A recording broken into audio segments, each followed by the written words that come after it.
तो हे hello welcome WhatsApp. तो कैसे हो यार? फिजिक्स का मैं कल देखा था, नीट के पीवाईक्यू से जेईई मेंस का पेपर मिला के देखा था। तो हमने देखा था अप्रॉक्स 20 क्वेश्चन आ गए थे। तो इतना तो पता चल गया था कि यार फिजिक्स में भैया पीवाईक्यू करने हैं, अगर कुछ नहीं पढ़ा है तो पीवाईक्यू करने हैं।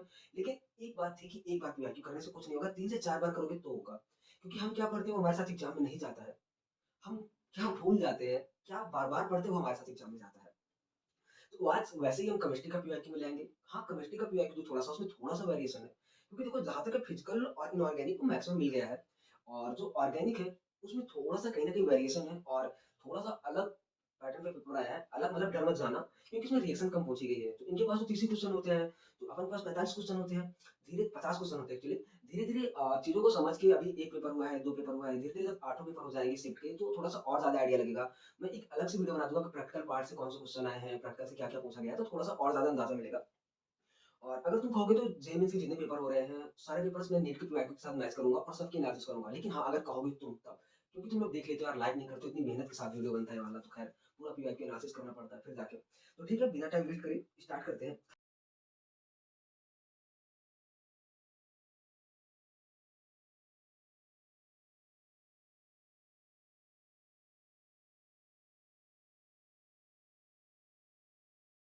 थंबनेल तो खैर तुमने देख ही लिया होगा कि पीवाईक्यू ना, ठीक है? ओके। तो हमारा पहला क्वेश्चन है, which of the following has maximum magnetic moment? ये हमारा जेईई का क्वेश्चन है। जेईई का क्वेश्चन क्या है? The D electron configuration chromium, manganese, iron, nickel.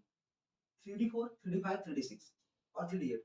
यहाँ पे 3, 6, 7 है, कोई मतलब नहीं। यहाँ पे मिनिमम पैरामैग्नेटिक बिहेवियर पूछा है, यहाँ पे मैक्सिमम पूछा है।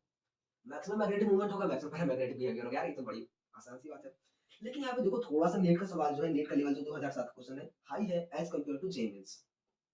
ये भी मैग्नेटिक मोमेंट का क्वेश्चन है, ये भी मैग्नेटिक मोमेंट का क्वेश्चन है, तो तुम देख रहे हो कि भर-भर के क्वेश्चन आ रहा है इस टॉपिक से। मैंने ऑलरेडी बता दिया है कि ये टॉपिक का क्वेश्चन बहुत ज़्यादा आ रहा है, तो अगर तुम्हें लग रहा है कि तुम्हारी चीज़ें छूट रही है, तो उन चैप्टर में वो टॉपिक जाके पढ़ लो। तो अब अगला क्वेश्चन देखते हैं। मोल कॉन्सेप्ट से question, the mass of methane required to produce 22 gram CO2 in combustion. पहले बोला था एज इट इज, ये क्वेश्चन तो नहीं मिला, लेकिन अब तुमको पता है कि सबसे पहले मोल निकाल लेंगे और मोल से जाके उसका CH4 का निकाल लेंगे। तो मोल निकाला तो 0.5 आ गया, मीथेन का निकाला तो फिर 8 ग्राम आ गया। ये तो ये मैं सॉल्यूशन नहीं करा रहा हूँ, उस बात पे ध्यान देना। तो अब नीट का जो क्वेश्चन है 2009, 2008, 2005 एग्जैक्ट तो नहीं मिले हैं, लेकिन ये भी स्टैइकोमेट्रिक क्वेश्चन है, ये भी स्टैइकोमेट्रिक क्वेश्चन है। नीट वाले क्वेश्चन अगेन थोड़ा सा हाई है, कठिन है as compare to JEE mains. तो जो तुम्हारे दिमाग में डर बना था ना कि कैसे क्वेश्चन आएगा, कैसे क्वेश्चन आएगा, नीट 2024 का पेपर बहुत ज़्यादा कठिन कर देंगे क्या? क्योंकि इस साल बहुत ज़्यादा सिलेबस घट गया है, तो ये लोग कट ऑफ को मेंटेन करने के लिए पेपर कठिन कर देंगे, ऐसा हमारे दिमाग में चलता रहता है। मैं तैयारी कर रहा था, मेरे भी दिमाग में चलता था। तो ऐसा कुछ नहीं होता। इनके में भी हमने क्या देखा, सिलेबस रिड्यूस हुआ है, सारा सिलेबस स्ट्रिक्टली रिड्यूस्ड सिलेबस से आया है और पेपर का लेवल जैसे था वैसे ही थोड़ा-सा रिवीलो कर दिया है। तो अपन में हम समझते हैं पीवाईक्यू कर लेंगे, अपन का आसानी से काम हो जाएगा। Boron has very high melting point, अगला क्वेश्चन है। Boron has strong crystalline lattice. तो यार अभी तक क्या रहता था कि अपन के पास रिएक्शन भी रहती थी, तो रिएक्शन से बहुत ज़्यादा क्वेश्चन आ जाते थे। इस बार रिएक्शन से क्वेश्चन पी ब्लॉक से कुछ नहीं देखा गया। अपन का चलो सब फिजिकल प्रॉपर्टी है, तो फिजिकल प्रॉपर्टी से क्वेश्चन आएगा। तो अपन का ये स्टेटमेंट जो है, बोरान की जो मेल्टिंग पॉइंट होती है बहुत ज़्यादा होती है। इसका तुम रीज़न लिख दो कमेंट में कि इसका रीज़न क्या होगा। इसने अब एक खैर छोड़ो, इसने रीज़न भी दे दिया क्रिस्टलाइन लैटिस, और भी जो कुछ रीज़न है वो भी तुम बता देना। तो मेल्टिंग पॉइंट यार थोड़ा-सा याद करना, अगेन ट्रेंड्स होते हैं कठिन है, तो मैंने सारे ट्रेंड की ट्रिक बना ली है। जल्दी करा दूँगा अगर तुम कहोगे तो। फिर क्या है, माई बाल्टी इन गार्डन, तो भैया आपकी गार्डन गार्डन में कैसे छूट गई बताओ? बहुत लापरवाह हो। तो माइस हो गया यार, माइस हो गया मेल्टिंग पॉइंट, बाल्टी के बीच हो गया बोरान, एयर से हो गया एल्युमिनियम, टी आई से हो गया थैलियम और इन से तो इंडियम हो ही जाएगा और जी ई से हो जाएगा गैलियम। तो अगेन माई बाल्टी इन गार्डन, बाल्टी को गार्डन में ले जाओ, काम हो जाएगा।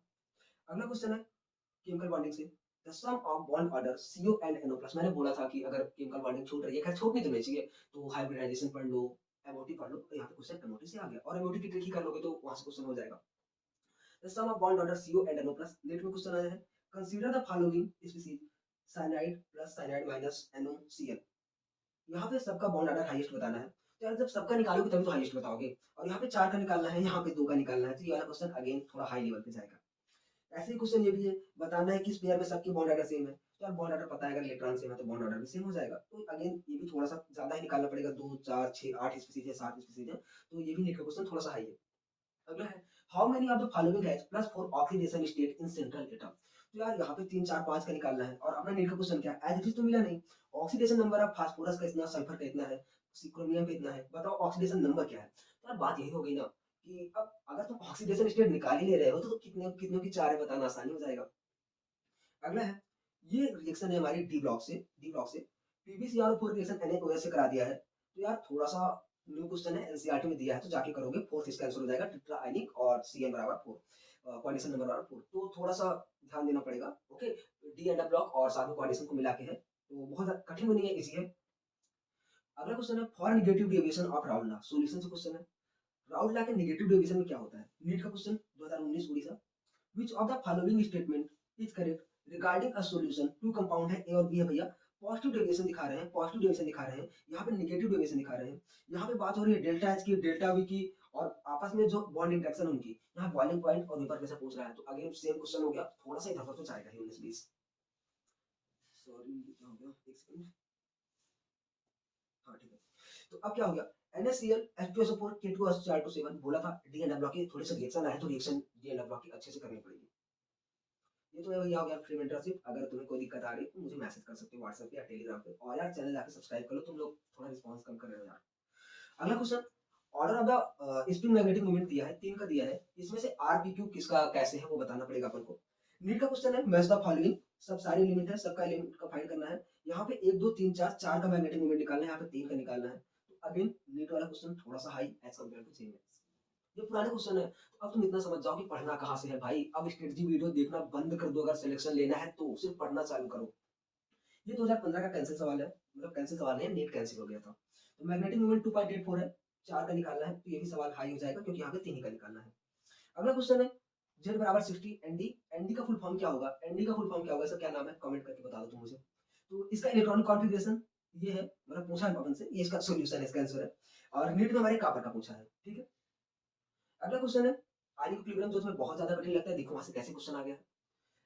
ये अमोनियम कार्बोनेट जो है इज बेसिक और acidic nature of weak acid weak base depend on Ka and Kb, ठीक है ना।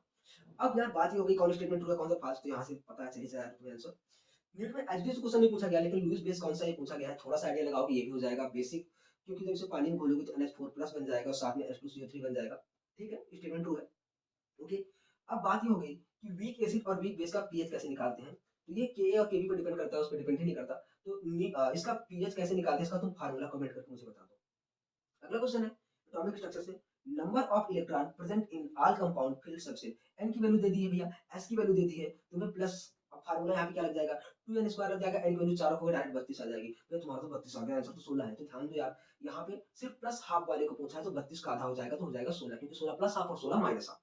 नीट में क्वेश्चन क्या पूछा, maximum number of electron in सब सेल विद इतना, यहाँ पे भी सेम चीज। अगर एक चीज तुम ध्यान दे सकते हो कि जो हमारा एटॉमिक स्ट्रक्चर है, यहाँ से हुंडला बाउला पाउलीला, ये जो है हुंडला बाउ पाउली, यहाँ से क्वेश्चन पूछा जा सकता है। अगर यहाँ से नहीं पूछा जाएगा तो तुम्हें इलेक्ट्रॉनिक कॉन्फ़िगरेशन कह रहा हूँ, मतलब क्वांटम नंबर दे देगा, बोलेगा क्वांटम नंबर का कौन सा ऑर्डर गलत है, इससे एक क्वेश्चन पक्का तुम्हें देखने को मिल ही जाएगा इस साल। अगला है केमिकल काइनेटिक का सवाल है, एक रिएक्शन दे दी है 2HI से H2+I2 बनाया है, यहाँ पे एक्सपेरिमेंट दे दिए हैं और हमें ऑर्डर ऑफ रिएक्शन फाइंड करना है। नीट का सवाल क्या है यार, यहाँ पे 4 रिएक्शन दे दी है, थोड़ा सा सवाल टफ है एज कंपेयर टू जेईई फिर से नीट का। और यहाँ पे 1994 का सवाल है और ये 2010 का सवाल है, दोनों सेम सवाल है। अब वैल्यू मत देखने लगना भैया, तरीका सेम है, ये सवाल लगा लोगे तो वो सवाल लगा ही लगा लोगे। तो सिर्फ सिर्फ पीवाईक्यू लगाने हैं, पीवाईक्यू के बाद थोड़ा सा टाइम मिलता है एनसीईआरटी लगा लो। ओके, बहुत ज्यादा भटको मत, परेशान मत हो, सिलेक्शन हो जाएगा। क्योंकि सिलेक्शन अगर तुम्हारा नहीं होता ना, इस वजह से नहीं होता, तुमने पढ़ाई नहीं की, इस वजह से नहीं होता, तुमने सेम चीज को बार बार नहीं पढ़ा, रिवाइज नहीं किया। ओके, तो अगला हो जाएगा। अगला क्वेश्चन है ये इलेक्ट्रोकेमिस्ट्री से, देखो कितना इजी क्वेश्चन आया है, और जो नीट 2014 में था वो वही उठा के नीट जी 24 में डाल दिया। The mass of silver Ag 108 है, displaced by a quantity of electricity which displace, इतना कर दिया है। आंसर यहाँ पे W बराबर 108, W बराबर 108। अगला question, which of the following does not show variable oxidation state, इसे तो पहले भी कराया, फ्लोरीन आंसर हो जाएगा। नीट में एज इट इज क्वेश्चन नहीं आया, लेकिन among the following strongest oxidizing agent, थोड़ा सा रिलेट करोगे यहाँ भी आंसर फ्लोरीन आ जाएगा। कैसे भैया, फ्लोरीन जो है स्ट्रॉन्गेस्ट ऑक्सीडाइजिंग एजेंट है, तो खुद जाकर रिड्यूस हो जाएगा, और रिड्यूस होगा कहाँ पे, -1 पे, तो बस वही आंसर, -1 पे हमेशा रहेगा, वेरिएबल ऑक्सीडेशन स्टेट फाइंड नहीं होगी।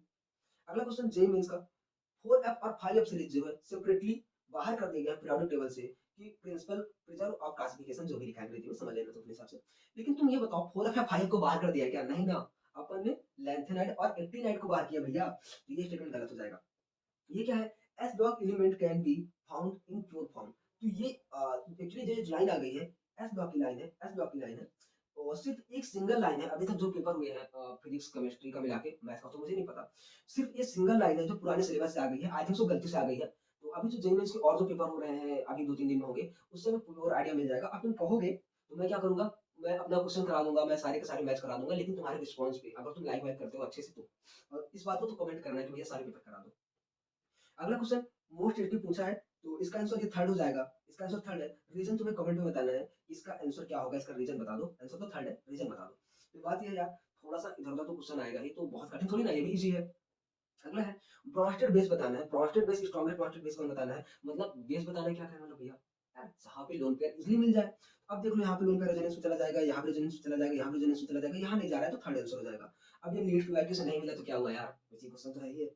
अगला the correct statement regarding stoichiometry of SN1 and SN2 reaction is. तो अब यहाँ पे आंसर हो जाएगा SN1 में रेसिमाइजेशन, SN2 में इन्वर्जन। इतना ही पढ़ना है यार, इतना ही पढ़ना है। और नीट में क्वेश्चन क्या आया है 2015 में, SN1 reaction on chiral centre there is. तो यहाँ पे क्या होगा, इस सवाल का तुम आंसर कमेंट करके मुझे बता दो। जो तुम्हारे टीचर पढ़ाते रहते हैं जीओसी, इतना दिन उतना दिन उतना दिन, मैकेनिज्म पढ़ो मैकेनिज्म पढ़ो मैकेनिज्म पढ़ो, यार देखो सवाल तो क्या आ रहा है मैकेनिज्म से। अगला क्वेश्चन एसटी क्वेश्चन पूछा है अगेन। यहाँ पे दिया है, आप प्लस एम माइनस एम सब लगाओगे इजीली आंसर आ जाएगा, plus M minus M plus I minus M. NEET में भी 2017 में क्वेश्चन है, यहाँ पे भी NO2 दिया है, यहाँ पे OH NO2 दिया है, तो यहाँ पे भी थोड़ा सा OH NO2 दिया है। यहाँ पे भी 3 नाइट्रोजन लगा दिया, यहाँ पे 3 नाइट्रोजन लगा दिया, तो ऑर्डर वाला लगाओगे, अगर इसका ऑर्डर फाइंड करोगे तो फर्स्ट आ जाएगा इजीली, बहुत ज्यादा कठिन नहीं है। प्लस आई माइनस आई को ऑर्डर आता है, आंसर आ जाएगा। अगला question cyclohexane is classified in. यार ये जो टीचर से पढ़ रहे हैं उनके लिए थोड़ा सा कठिन हो जाएगा। एनसीईआरटी गाइडलाइन है, इसे एलिसाइक्लिक कंपाउंड कहते हैं, और हो सकता है तुम्हारे टीचर ने पढ़ाया भी हो। अगला है when nucleotide forms dimer of linkage present is। मतलब न्यूक्लियोटाइड के बीच में कौन सा बॉन्ड होता है यार? Phosphodiester bond. अपन के पास तो पूरा बायो में बायोमॉलिक्यूल ही पढ़ा है। ये कर्नाटक नीट 2013 में क्वेश्चन आया है, तो यहाँ पे भी आंसर हो जाएगा अपना, देख लेना। डीएनए के बीच में कौन सा बॉन्ड होता है बिटवीन नाइट्रोजन, तो ठीक है फास्फेट लिंकेज होता है। अब यार यहाँ से इतने क्वेश्चन आए हैं तो बस ठीक है, बहुत ज्यादा आगे भाई, कितने में लाएगा। अब ये प्रैक्टिकल पोर्शन है यार। प्रैक्टिकल पोर्शन क्या हुआ कि इस पेपर में प्रैक्टिकल से कोई भी क्वेश्चन नहीं आया। जो हमारा फिजिक्स का था उसमें स्फेरोमीटर से सवाल आया था, स्फेरोमीटर से सवाल आया था। और वो सवाल जो था ऑप्शन एलिमिनेशन से आसानी से लगाया जा सकता है। अभी जो 3-4 पेपर और हो जाएंगे तो हमें आइडिया मिल जाएगा, हमें आइडिया ये मिल जाएगा कि हमें कैसे करना है, क्या नहीं करना है। जितना हम प्रैक्टिकल को सोच रहे हैं, प्रैक्टिकल कितना वेटेज है, कितना वेटेज नहीं है, क्या हम प्रैक्टिकल के पीछे भाग रहे हैं, उसके पीछे पढ़ाई ही छोड़ दे रहे हैं, और उससे क्वेश्चन ही ना आए तो फिर क्या बात है। तो अभी थोड़ा सा पेपर होंगे 3-4, तुम्हारे कहने पे, तुम्हारे रिस्पॉन्स पे मैं इसके एनालिसिस करा दूंगा, जो सारे पेपर है सबको मैच करा दूंगा, तो फिर बताना कैसे क्या करना है। और अच्छे से मेहनत करो करो, लगे रहो, जो दिक्कत है बताओ।